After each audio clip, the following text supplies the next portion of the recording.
Voici une vidéo pour vous parler de mon modèle guinguette, un châle au tricot.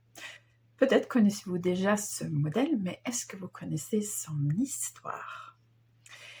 Guinguette m'a été inspirée par ce livre qui parle des choses qui rendent universellement joyeux, c'est-à-dire les choses du quotidien qui, indépendamment du pays, de la culture, de la religion, de l'âge, etc., rendent les gens joyeux.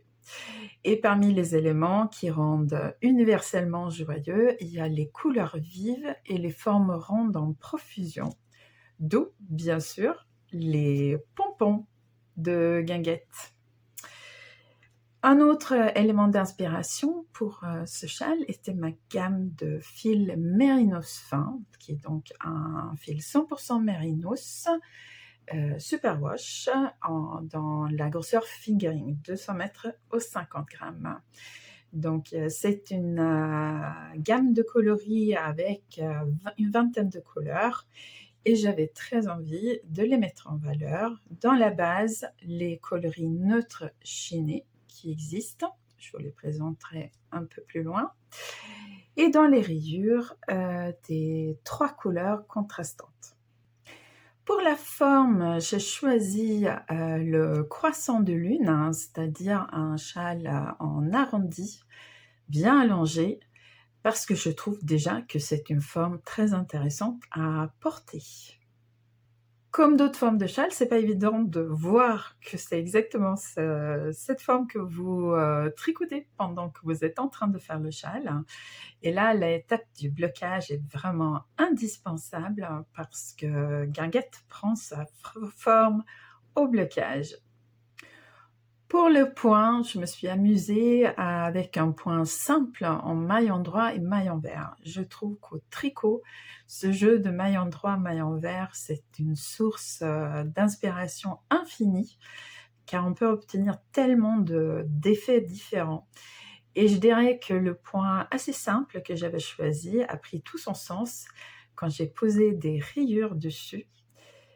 Comme vous pouvez le voir dans guinguette, j'ai choisi de jouer avec des rayures qui ne sont pas uniformes, c'est-à-dire que les mailles envers permettent aux couleurs de se mélanger et j'aime beaucoup l'effet obtenu. Alors, pour les pompons, on en met ou on n'en met pas. Il y a des personnes qui tricotent guinguette sans mettre les pompons. Personnellement, je mettrais peut-être des petites franges type des glands de tapisserie courts ou ce qu'on appelle tassel.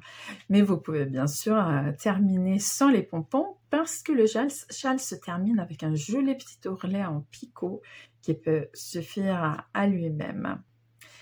Si vous me regardez en temps plus ou moins réel, c'est-à-dire en septembre 2024, sachez que je vous propose actuellement les 4 kits suivants pour guinguette.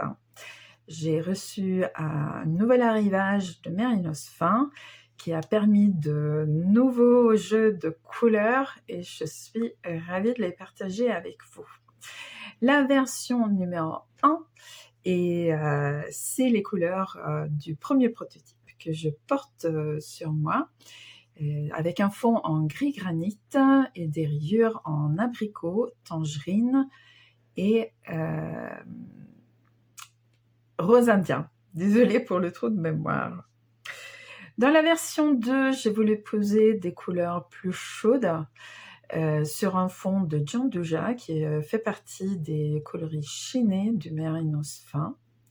Vous les voyez ici sur l'image. Et les versions 3 et 4 mettent en valeur le coloris chiné gris souris, qui est un gris foncé qui est en stock pour la première fois depuis bien longtemps.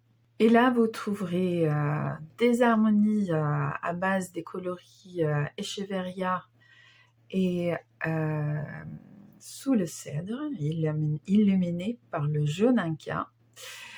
Ou alors une association un peu plus froide peut-être, mais très élégante, avec le gris perle, le souffle de Parme non, touche de parme et le coloris en mérinos fin, excusez-moi, et le rose intense pétunia. Vous pouvez bien entendu tricoter guinguette dans n'importe quel fil fingering, mais je vous propose quand même de faire bien attention aux associations de couleurs pour faire sortir les rayures et aussi utiliser une couleur de fond qui rend bien avec le point texturé. Si vous avez des questions sur guinguette, sur le modèle ou sur les kits, je serais bien sûr ravie de vous répondre. Posez-les dans les commentaires en dessous. Je vous dis à très bientôt. Merci. Au revoir.